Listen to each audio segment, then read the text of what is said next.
Hi, everybody. Welcome back to the Quantum Guide Show. And today I'm very happy to bring back my insightful panel, Ryan Patrick Burns and Gary Michael May-McGill. Before we start, let me tell you a little bit about them. Ryan Patrick Burns began researching the Uintah Basin and the mysterious Skinwalker Ranch years ago. But when his passion for answers could no longer be quenched, he left his corporate job in Salt Lake City and moved to the desolate and remote basin to investigate the ranch full time. Ryan now owns property overlooking the ranch, and he hosts the popular podcast Hero Paranormal. And he's also written about his experiences investigating Skinwalker. Gary Michael May-McGill is an American actor, entertainer, singer, songwriter, filmmaker, comedian, producer, editor, activist, psychic medium, and his mission is to spread love into the universe. His YouTube channel is called Camp Gmay, and it is an original music video jukebox, an elaborate mixture of Gary Michael May and Tribe Sunshine. Gary Michael May-McGill also hosts an open mic jam live stream 7 p.m. to midnight PST every Saturday night. Everyone is welcome to play a tune on the open mic virtual stage or just hang out and make some friends. Camp Gmay and Gary Michael also host live virtual festivals and concerts, and he's always looking for new artists to join and collaborate. Today, we're going to talk about OBEs, NDEs, and astral projection.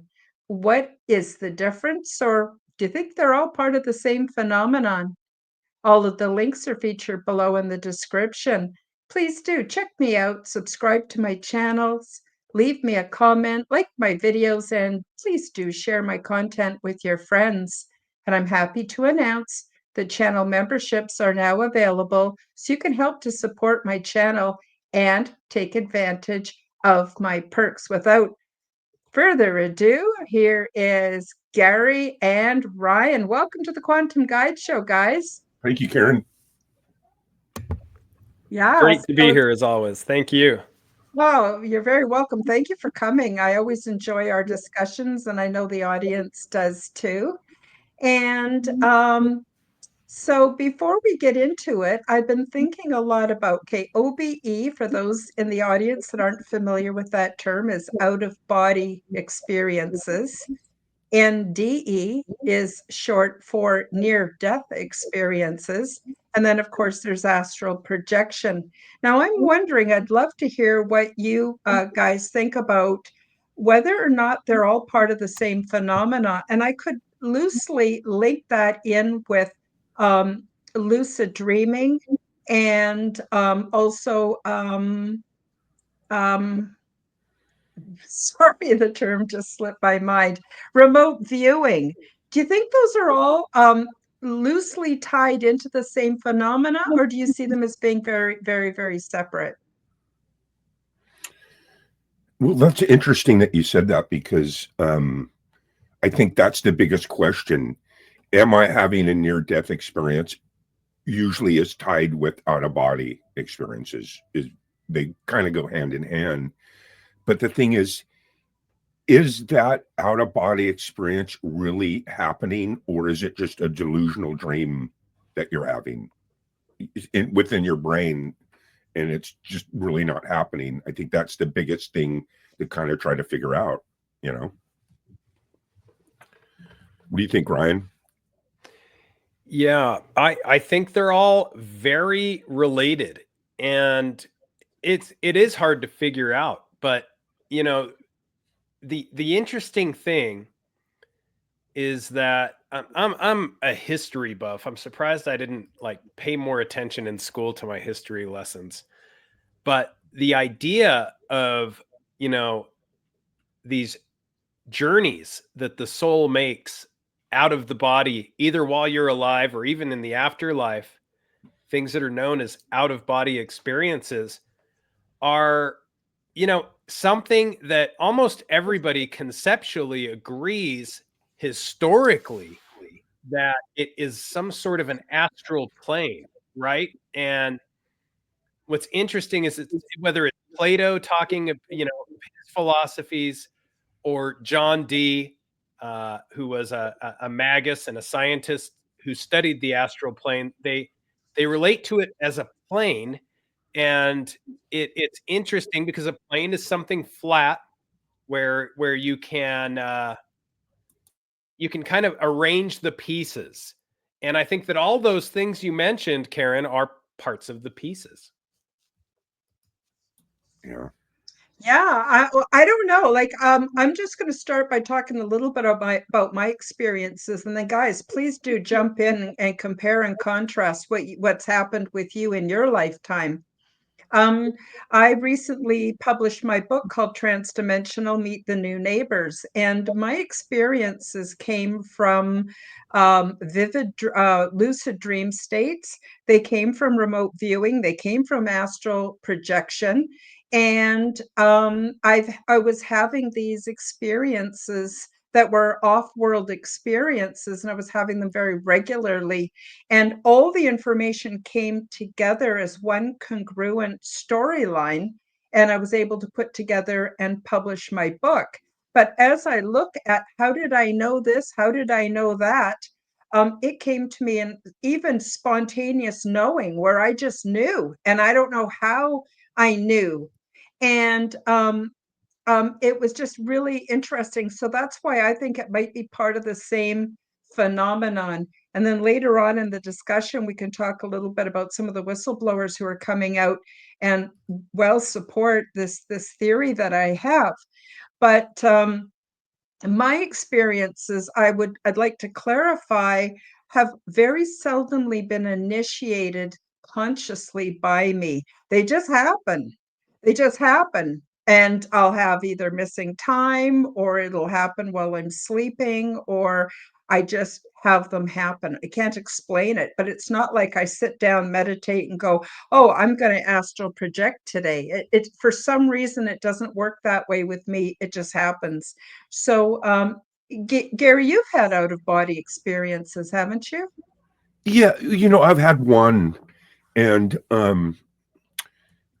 what gets me the most, I think, basically, when I think about this topic is, okay, out of body. Okay, well, obviously you're out of your body, right? So where are you? Okay, so to me, you're definitely like in the same category as like, we talk about, hey, Wi-Fi. You can't see it. It travels really fast. Like 1 second you're here and 1 second you're on the other side of the planet. So you can travel pretty quick through that dimension. I think that you are in true consciousness when you travel through these, when you have these out of body, because that was my experience. Because one thing, when you think about it, it's like one thing that's been happening on the planet since the planet's existence, two things, and it isn't death and taxes, okay? It's people are die and people are born. It doesn't end. It keeps happening. It's every 80, every 10, 8, 9 decades that this recycling keeps happening. And I truly believe that when you do that, you are in true consciousness, because when you know that, how can I put this? You don't get your cognitive reasoning in your brain as a human until you're about 3, 4 years old. Until then, you're basically slowly coming out of true consciousness. Because when you're in the womb, you can feel the blood rushing over your ears.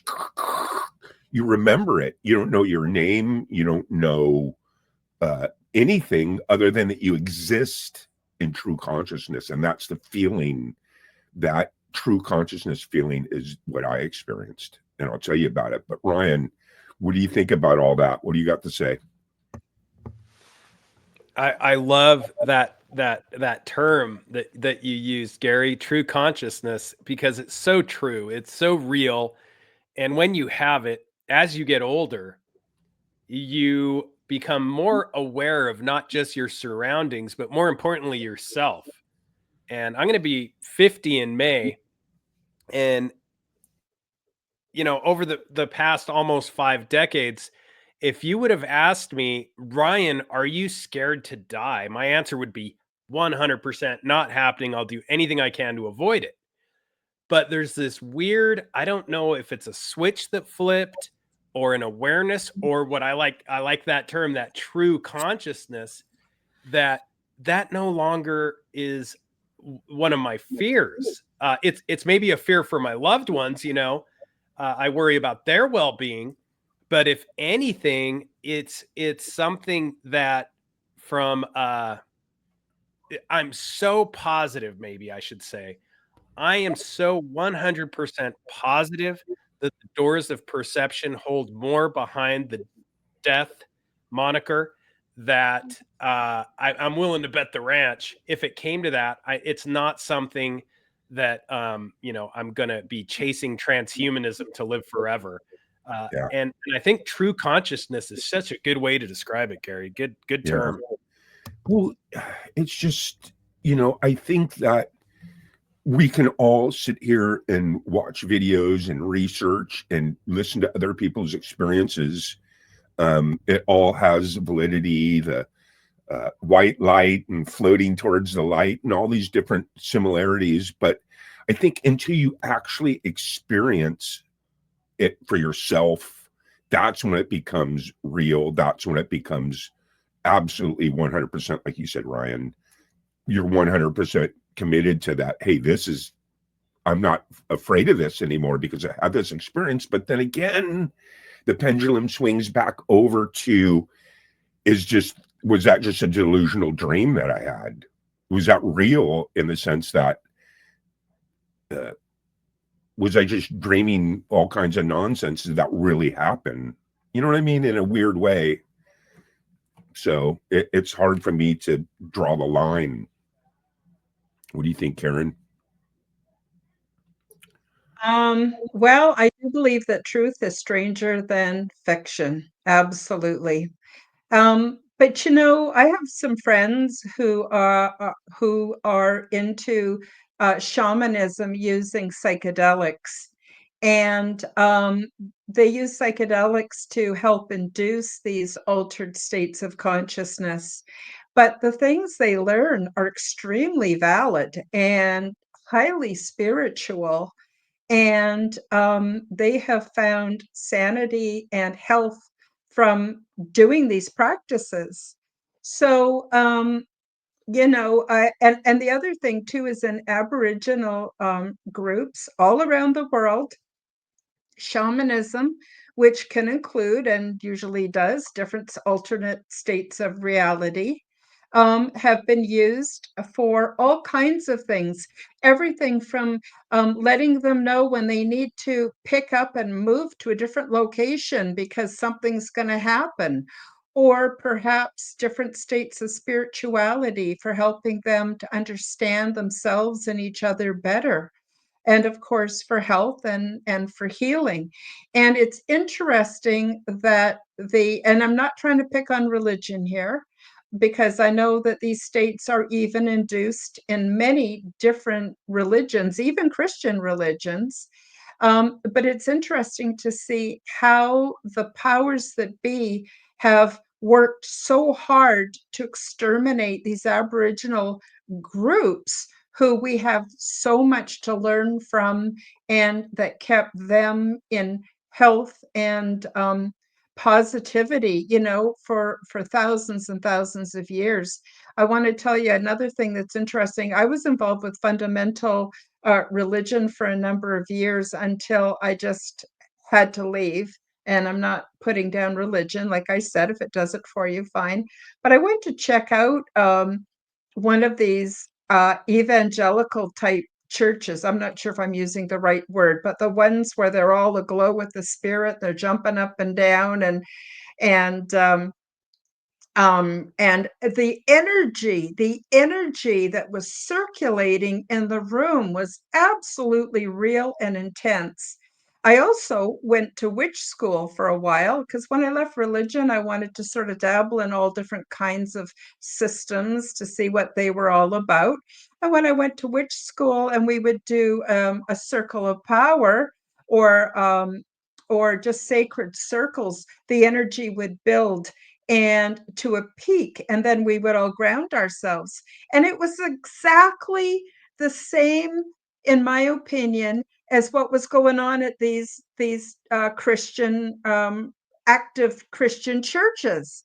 And I went, oh my God, it's exactly the same. And so I think there's something to it because it keeps showing up in every culture and in Yeah, historically, and it does so much for people. I think that is the important thing, is it's not just about, oh, I had this happen, or I was out of body, or I astral traveled.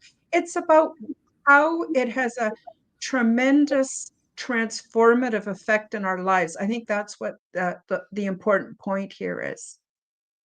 absolutely. Yeah. So this whole out of body thing, I had one experience with it, one and one only. And I'm actually coming up on, it was May 15th, 1985. I celebrate it every year.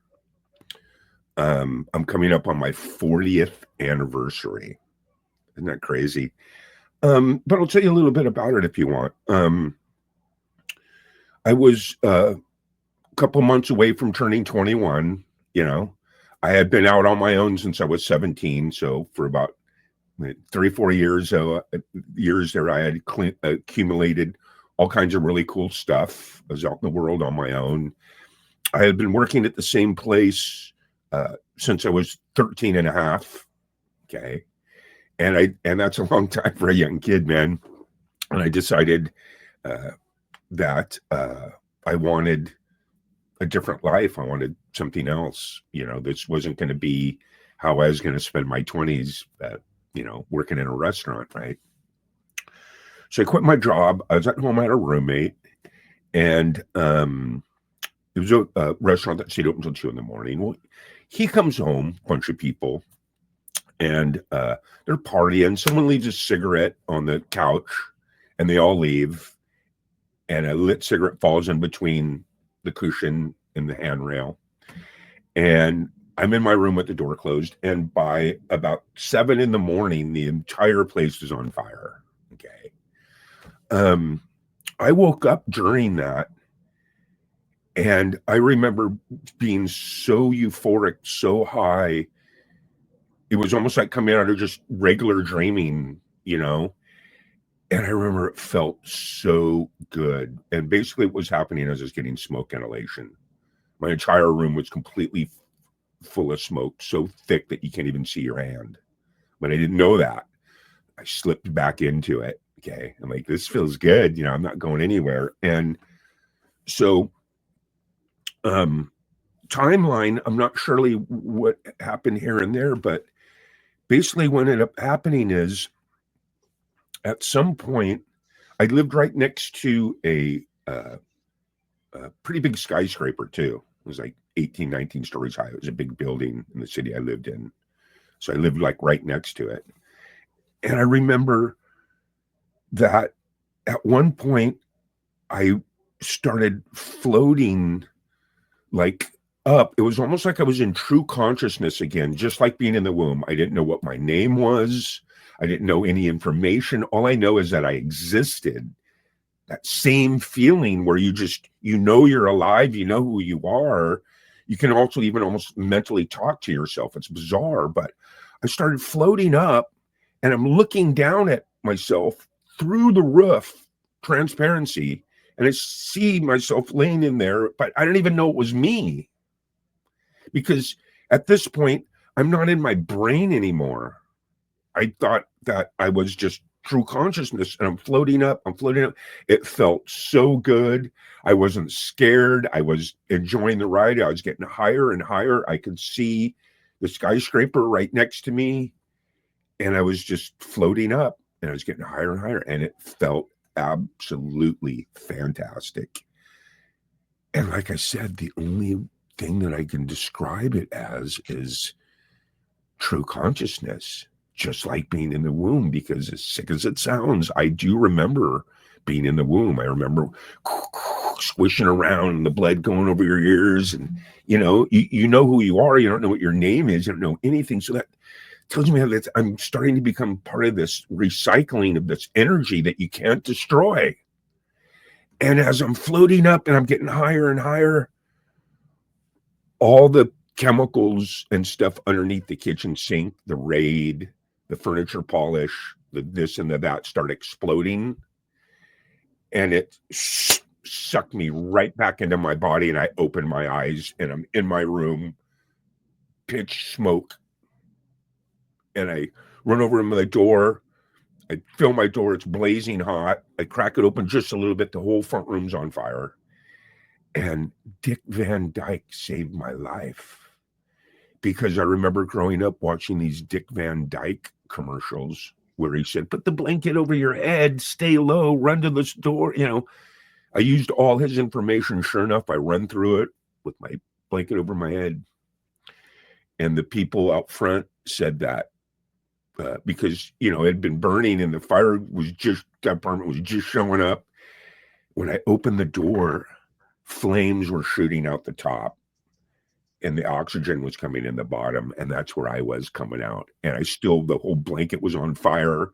I was on fire. But I didn't get burned like really bad because I had the blanket over me. And when the fire marshal got there, he said, normally people just run through it and you hit these pockets, boom, and it just melts you. So I got really lucky that I was able to escape that, because when I opened the front door, my roommate at the same time was going out his window, and every window blew when I opened up the front door. Total, just like in the movies, man. But after that, I said, was I dreaming? Was that real? But it has to be real, because it wasn't like any dream that I've ever had, because of the intense true consciousness that I was in. So that's my story. Thank you for listening. And that's my one out of body near death experience, man. And it was crazy. I remember it every day to this day, 40 years later. Wow. It's a miracle you made it out. Thank God. And maybe if you hadn't had the out of body experience, you wouldn't have been able to get out in time. I don't know. It might have saved your life, but I totally believe you. And that's the other thing with transdimensional or out of body, depending what you want to call it. It's more real than our life here in the three-dimensional. It's so super real.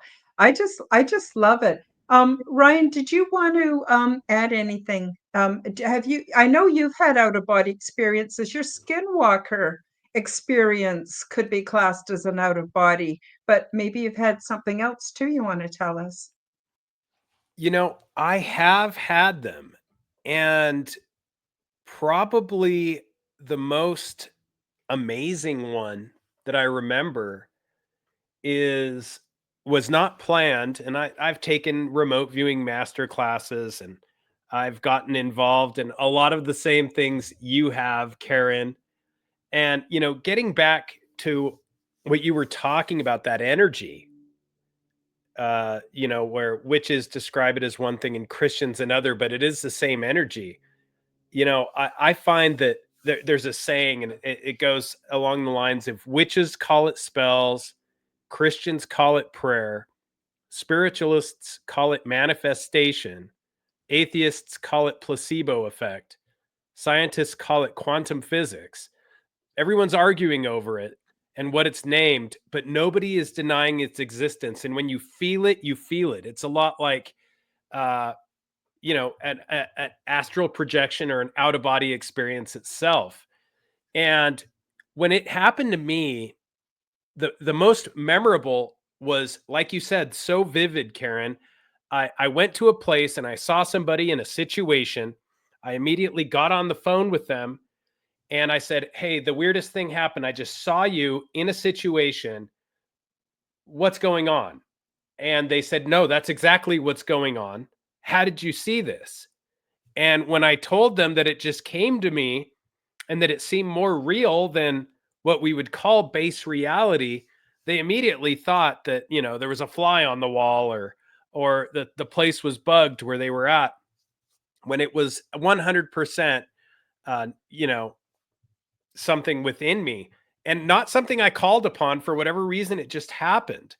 And as I study this stuff, you realize that, like, the CIA declassified a lot of documents in the early 2000s related to something they called the Gateway Mhm. projects and programs.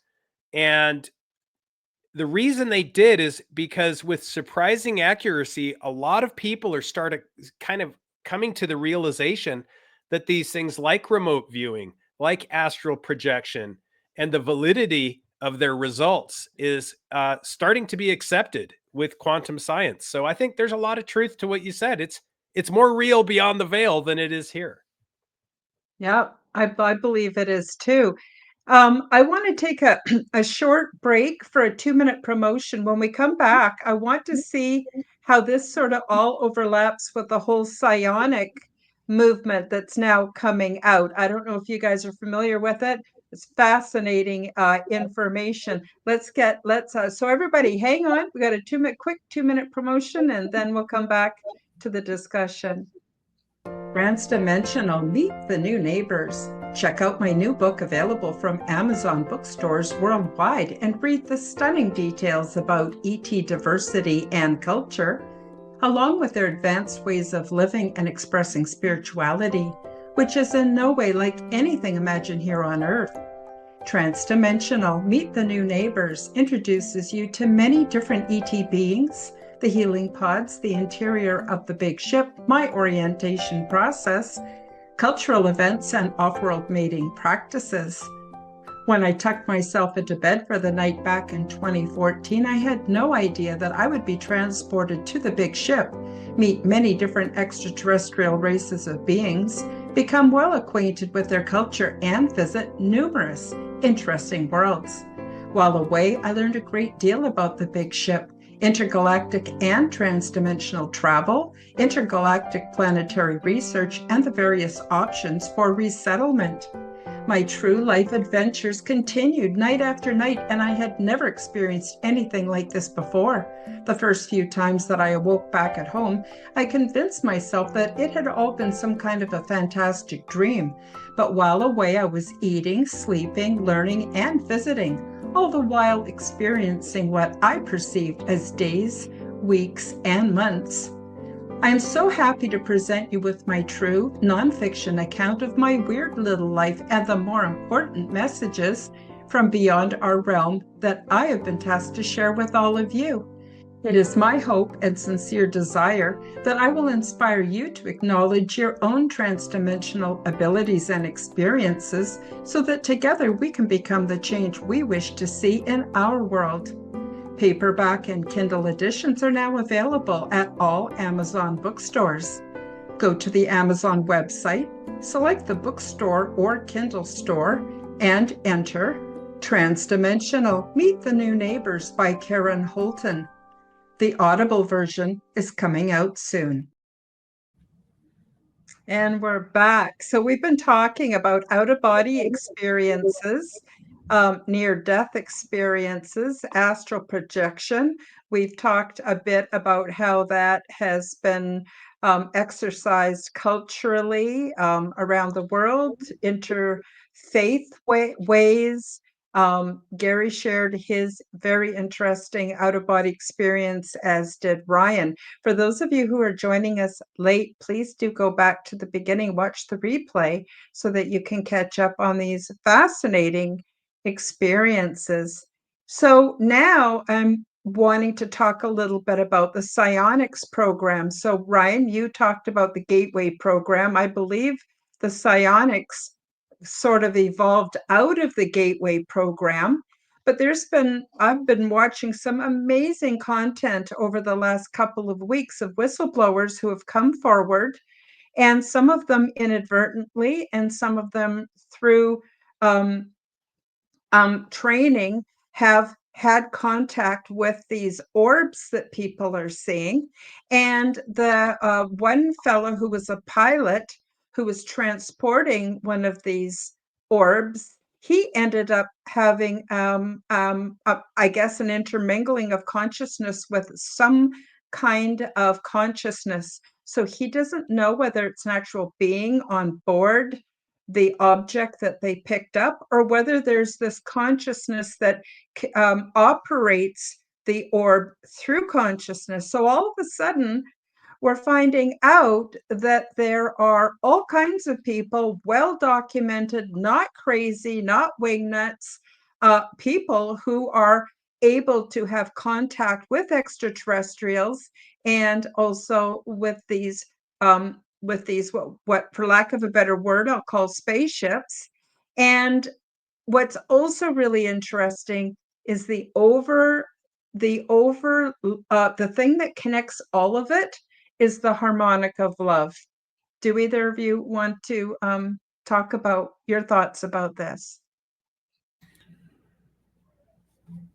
The harmonic of love, absolutely. I mean, it is so obvious that love is a very, very powerful tool, because it connects us all, you know. So I actually would like to learn more about these orbs and these stories about how they're communicating with these people, because I think that was one of my biggest things that I took away from my out-of-body experience was I want to get back to, it's not like I want to die, but it's just like, where was I going? What was going to happen? Was I going to get resorted in somewhere in the world in this, like we talked about, people are always dying, people are always being born. It's this constant recycling of energy. And I think that's why, you know, like I haven't done hard drugs or drugs like in 30 years, but in my 20s, that's what I went on to do. I didn't care about physical possessions. I was more interested in people and partying and trying to connect and figure out where I was going. So, you know, you take mushrooms, LSD, drugs, peyote, opium, you try all these different things, not because you're addicted to it, because you want to try to get to where you were. Did you ever feel that way, Ryan or Karen? Because like I heard you say earlier that sometimes you try to invoke to be able to do this, but you can't invoke it. It has to come through, I guess, some means, right? Well, for me, I have to say, I practice a form of meditation that's called heart-mind coherence. And I think it's Greg Braden who talks a lot about it.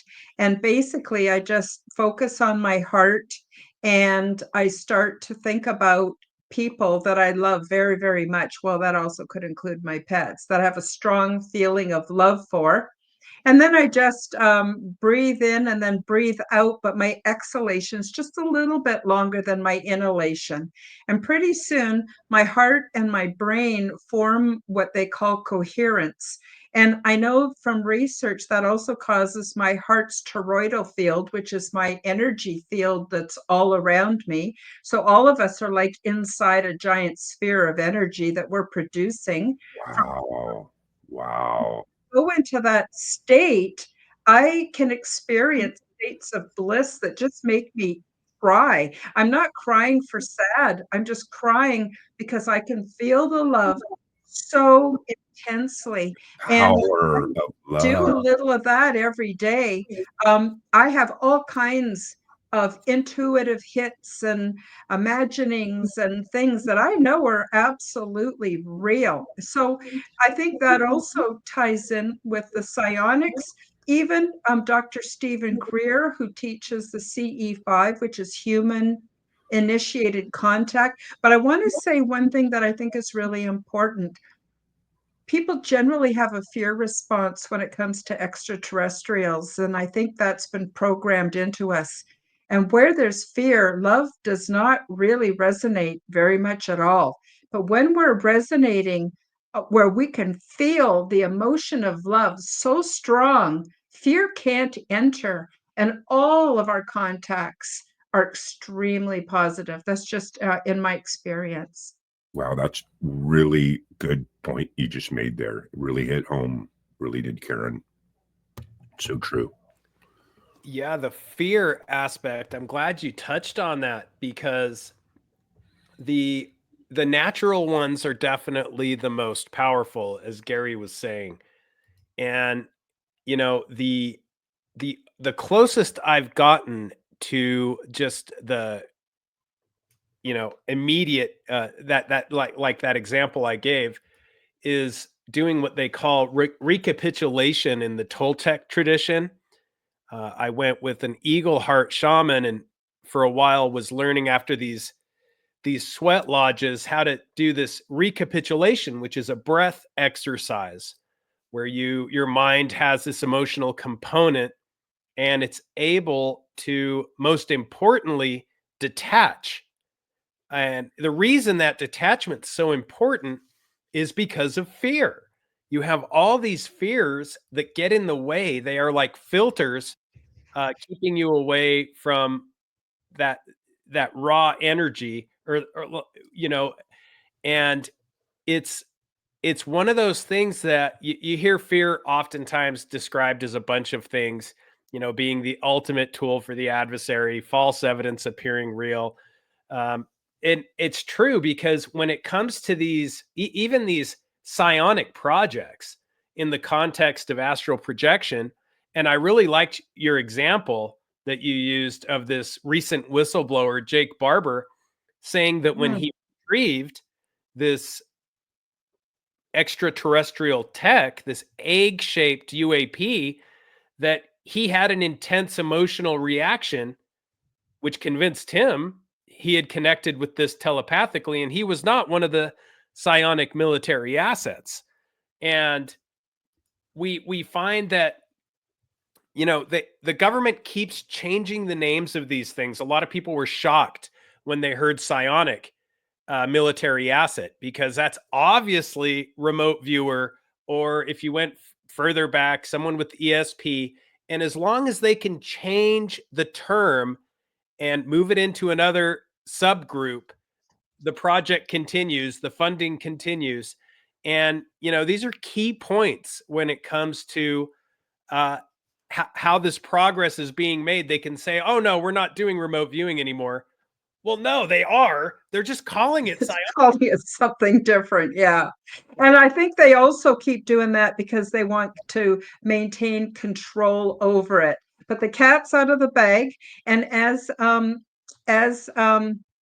Jake Barber says, once he connected, he's never disconnected. The same is for me. Once I connected, I'm never disconnected.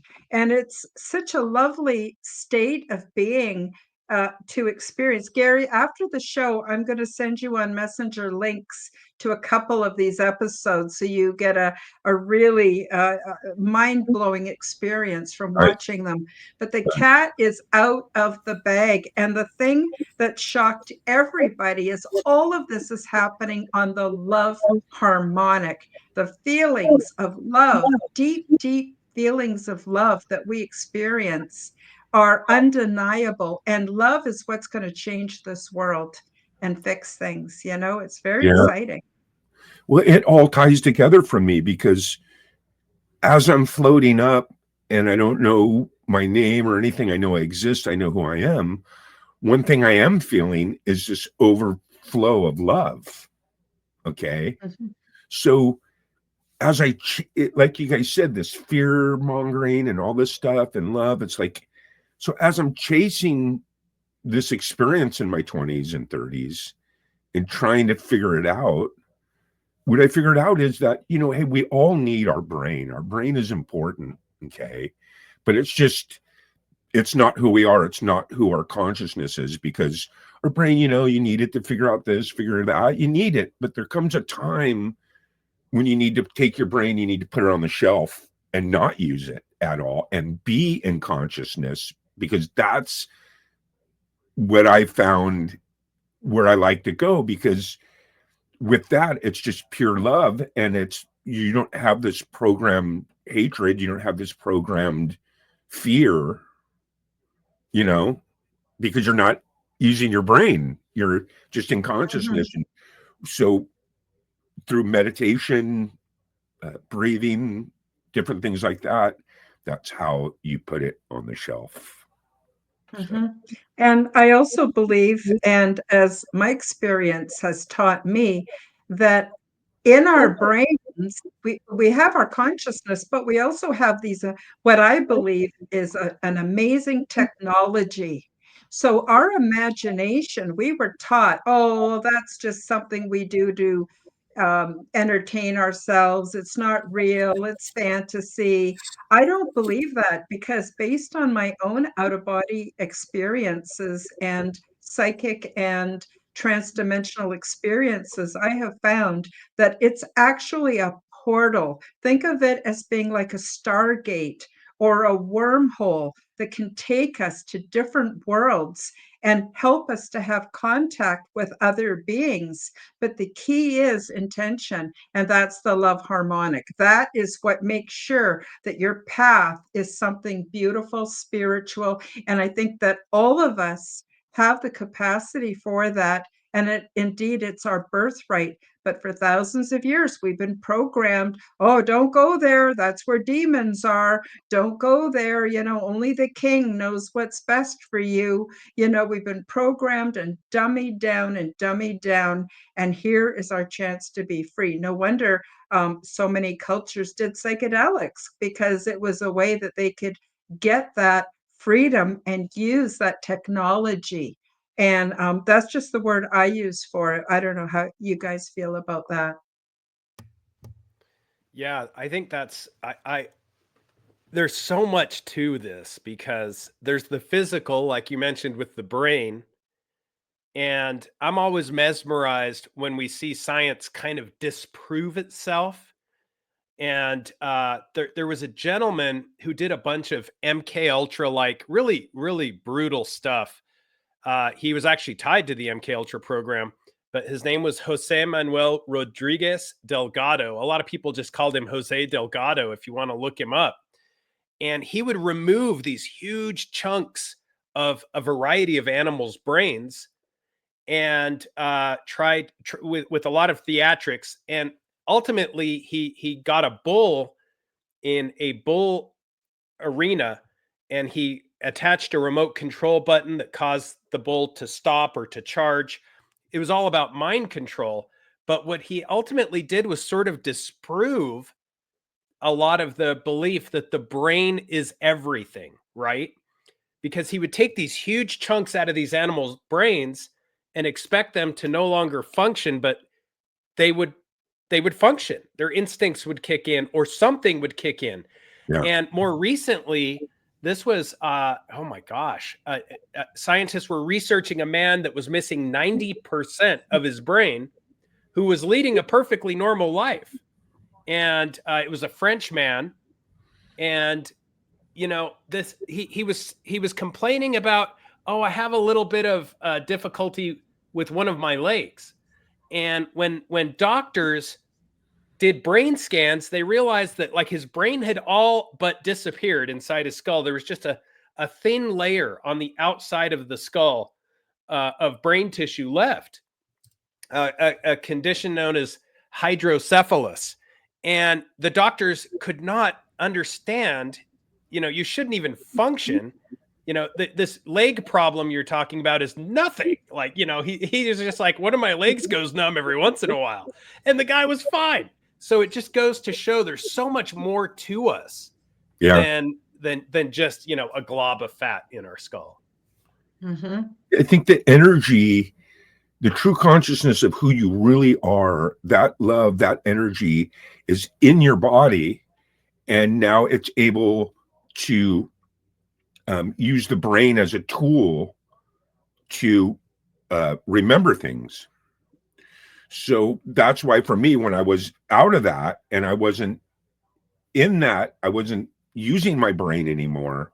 That's how come I didn't know anything. When you're in true consciousness, you can't remember anything because you don't have your brain anymore. Mm-hmm. Your brain's back there in the body. So all you know is love and energy and who you are. And there almost is like this communication that you can do telepathically, because you're not in a body, you're just in that consciousness. So there's a form of communication that goes with that. So And interesting. really quick, this happens so much more than we're just a really quick story, because it's kind of close to me. My late father, he was mugged, and they used a bat and a variety of other things. Long story short, they stole his car, but they injured him so badly that he had to get a plate in his head. And the neuroscientist told him, you'll never walk again, you'll never talk again, you'll never work again, you'll never drive again. And he did all those things and more. And that was my first like taste of, you don't always believe what they tell you, right? There's more to this. Absolutely. Absolutely. My former mother-in-law, she had an aneurysm, and it took out part of her brain, I guess very similar to having a massive stroke. And she's in the hospital recovering. And unbeknownst to the nurses, our healthcare system is not very good here in Canada. And, the nurses are, I don't know, preoccupied. They're not always keeping track of the patients. Anyway, so my former mother-in-law, she just got the urge to go outside. She couldn't explain it. So she'd get dressed and she'd go outside. The next day, she'd go to the bus stop. The next day, she waited for a bus and she got on a bus not knowing where she was going, had no idea what she was doing. Next thing you know, she gets off at this building and she just goes inside the building. It turns out her key fits one of the doors. She was going home every day and making herself a cup of tea and a little snack, and then going back to the hospital. They didn't even know she was gone. And from a medical perspective, that would have been impossible. But she recovered so fast as a result. So yeah, it's the plasticity of the brain is amazing. I've also seen documentaries from what you were saying, Ryan, about people, babies that were born and the doctors just put them aside and said, no, they're brain dead. They will never survive. And the mothers said, bums to you. I'm taking my baby home. Just raise the baby like a normal baby. And these human beings, when they grew up, they actually had very high intellect. They became like accountants and things. And technically, that's not possible. So I guess what I'm trying to say here is nothing is impossible. I think that reality is a lot more fluid, flexible, and working in our favor than what many of us can imagine. And it's my hope, as we come out and talk more about these things, and now that there's more and more information available, gone public about psychic abilities and ET contact and all the amazing things, people are going to start going, wow. And I'll bet you more people are going to go, I knew it all along, than the so-called fear response that the government says that why they have to keep everything secret because they think we can't handle it. I think we can handle it just fine. What do you think, guys? Absolutely. Look, we're all trying to gain pleasure. We're all trying to do the things that bring us happiness, that bring us joy, that bring us love. It's called gaining pleasure. I asked that a lot of the people around me. I said, what brings you pleasure? I like to go golfing. I like to eat. I like to do this. I like to do that. All good stuff. But then you got on the other side of the pendulum, which is fear that they install on you. So you get a lot of those people that spend their lives avoiding fear. You got to go to work and get up. It keeps you in line, because if not, you're going to be next to the garbage can. You know what I mean? So a lot of people spend their lives avoiding fear, and so I'm just saying to myself, God, is it the same thing? Because you're gaining pleasure from avoiding fear. So crazy stuff. What do you think, Ryan? 100%, Gary. There's that fear. There is no prison that is more secure than that fear. And I always like to look at like the words themselves, like impossible, which is really I'm possible if you separate it and get rid of that fear. Or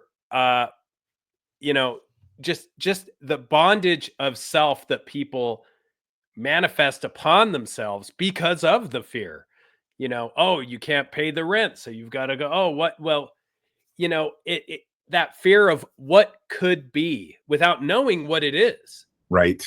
90% of the time, the fear in our minds is 100% worse than anything that could possibly happen. And it actually doesn't exist. It doesn't Because exist. the heads can hit the pillow every night, no matter what. So, Yep. The fear of the thing is much worse than the thing. Yeah, absolutely. Mm-hmm. And another thing we talked about out of body and how blissful that can be, what a beautiful state that is. And I think that's what happens to us when we die. We shed our mortal coil and we go off on a great adventure. And I'm actually, for some time now, have not been afraid of death. I used to be terrified of it, and I'm not anymore, because I think that there's a lot of things in life that are not fun. And, I think you do the best you can. You're here to do soul evolution. You evolve to the point as far as you can. You make the changes you need. A lot of us are working on our shadows and resolving intergenerational dysfunction. And, we do the best we can for our kids, our neighbors, whatever. And then, you get to the point where it's time for you to go to do something different. And, so that's what I think. I think that we never actually die, and we're never actually born. We go through, like what you were saying, Gary, we go through cycles. It's We're born, like we die, we born. type trip. Yeah. Yeah. And you think about how fleeting your life is. Now, most people, until they're about 60 years old, don't quite get how fleeting our lives are. It doesn't make sense for us to come into this world and then in 2 generations, nobody even knows that we were here. I really think that it's a recurring, and I also think we're not always stuck to come back as humans. We might be coming back as ET. I don't know. Like, Yeah. the possibilities are endless. I find it actually quite exciting. I think that energy that I was talking about I think that because I wasn't in my brain anymore, I didn't know, I had no clue about anything other than love and consciousness, that I could have easily been put in a womb somewhere, seriously, and have that same feeling I had last time when I got put it. Because you talk about all these subjects about abortion and this and that, and when does it become this, and when does it have a developed brain and a developed heart? And I think that's when that consciousness, there's a point when that consciousness comes into that. And I think that's what keeps recycling everything. And then while you're here, you try to leave a mark on the planet while you're in this body of, hey, look, I was here. I did this, I did that. And then, so I honestly think that everyone, that energy, you can't destroy it. It will, it lives forever, man, because you can't destroy energy. So it just has to get put back into another brain, another heart, another love. Yeah. And I think, I don't want to say too much, but I believe through my own research, that we are, after the transfer, recycled, if I might use that term, and potentially recycled a lot quicker than many controlling religions would have you believe. And what's interesting is most, religions, almost all major religions, except for Christianity and Islam, believe in some form of reincarnation. You have Catharism, Alawites, Hasidic Judaism, Kabbalists, Rastafarians, Rosicrucians, ancient Greek, indigenous people, pagan religions. Yes. The list goes on and on. Buddhists, Hindu. So true. Yeah, it's just, and when you ask yourself, well, why would certain religions not want this? Well, the fear, the loss of control. It's very difficult to threaten someone who believes they're coming right back. Right. Mhm. And yeah, you know, it's one thing to be spiritual, but you know, and then you have organized religion, you know, to me they're two completely different things, you know. Yep, And then there's this thing. usually how they get people is like, you know, when one of your loved ones passes, it's through the church and the funeral and this all that, so that if you ever question that, it's like questioning their existence. You know what I Mhm. mean? That's how they kind of get you. But you know, everyone has the right, you know, I believe, and the good news about when I say what I believe is I can believe anything I want. And I have the right to change my mind at any time. But the point is, hey man, more power to you. Whatever makes you happy, what you believe in, what you think, uh, and what you believe in is up to you and who you want to pray to. And but like Ryan and Karen says, it's all pretty much the same thing, man. Love is love, hate is hate. It's real simple. Mhm. I think so. And there's an old saying that says that a religious man goes to church and thinks about fishing, and a spiritual man goes fishing and thinks about God. And I thought that was a good way to put it. Folks, we're quickly running out of time. I'm wondering if we could just do a go round, and Gary and Ryan, I really appreciate you being here today. It's been an awesome discussion. Thank you so much. I'm wondering if you want to give us any last minute thoughts or suggestions, or anything you want to share. And then please tell me and the audience what you guys are up to. I know, Gary, you got a big festival coming up, and Ryan, you always got things on the docket. What are you guys up to, and where can people reach you and find out more about the work that you do on your channels? Ryan, go ahead. Okay. Yeah, I have, if you're on YouTube, you can follow me at Hero Paranormal. And you can also go to heroparanormal.com. You can also follow some of the high strangeness at spacewolfresearch.com. It is also on social media like Facebook, Instagram. And I will be speaking at Phoenix MUFON, let's see, February 22nd. If somebody's in the Phoenix area and wants to hear me babble for an hour, but it's just a blessing being here. I love the topics you do, Karen, and I love Gary's take on things. I could talk to you guys forever. Wow, thank you so much, Ryan. Appreciate that. And Mhm. also, too, I think the three of us have some great conversations. We bounce around with each other, and everyone can kind of relate and give their interjection, and it's a lot of fun. So I appreciate that, Karen. Thank you. Oh, I appreciate you guys. Yeah.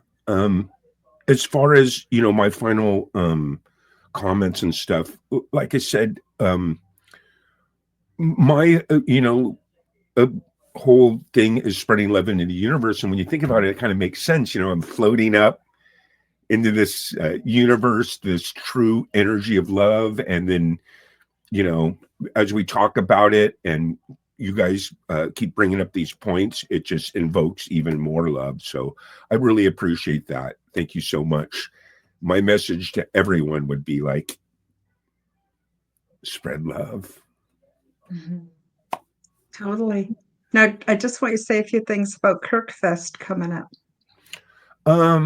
Yes, you know, how one of the vehicles I use to spread love into the universe is music.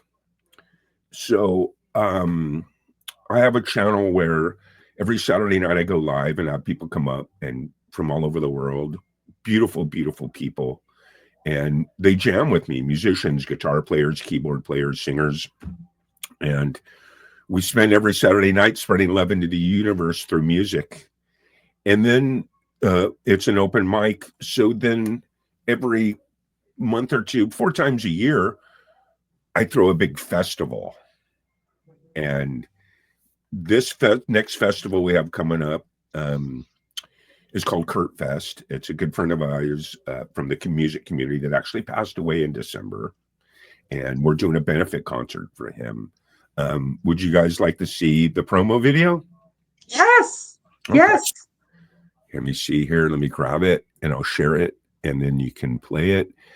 It's going to be a lot of fun. There's actually a lot more. I made this promo a while ago. There's a lot of really cool artists up and beyond the ones that are in this promo that have actually joined. We're actually at almost 30 artists.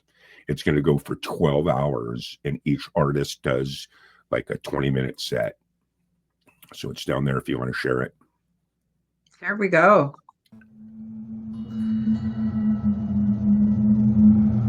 What's up?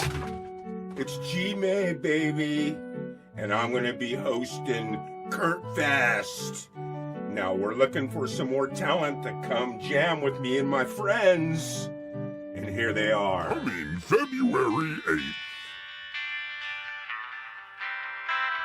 at 4:20 Pacific.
Oh, I can't wait. Thank you for sharing that, Gary. Oh my God, it's going to be so much fun. I can't wait. That's how So you spread love everybody, into the universe. And you want to hear something very interesting? It's interesting how this episode and topic all ties together. Because Kurt was in a wheelchair and he was paralyzed and he was partially blind, and they wanted to give him all these prescription pills and shit. And he died in a house fire, unfortunately, but he was doing fine. That's why it's the whole mushroom thing, because his choice of medication was mushrooms, cannabis, alternative plant based. You know what I mean? It wasn't this, concoction of bullshit chemistry, and he was traveling, and that's why he loved the music community, because he would take his mushrooms and he would just help spread love into the universe. And he did. He went to every community in the music community. He gave money, he gave support, he pumped people up. He was so positive and so full of love that, rest in peace, Kurt. We're going to have a good time next Saturday, but it's next Saturday night. But thank you for the letting me play that. I appreciate that, Karen.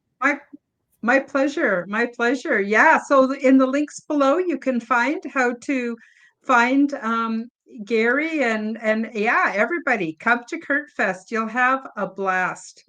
And so with that, I want to say thank you, Ryan, again.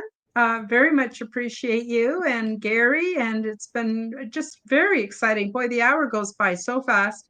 And yeah, I just love it so much. So all of you out there, whether you're listening on an audio or watching the replay, or whether you've come and joined us in the live chat, I want to send out much love and happiness to each and every one of you. And we'll see you Sunday for Aliens and Angels, or again next week on Wednesday on the Quantum Guide Show. Bye-bye, everybody. Thank you for joining me for the Quantum Guide Show. Become the change that you wish to see in the world. Subscribe to my YouTube and other channels at Karen Holton TV. Click the like button, leave me a comment, and share this podcast with your friends. Read about my true life ET contact in my book called Transdimensional: Meet the New Neighbors, which is now available in Amazon bookstores worldwide. Check out my website at www.karenholtonhealthcoach.com to see my free resources and amazing products and services. All the links will be in the description below.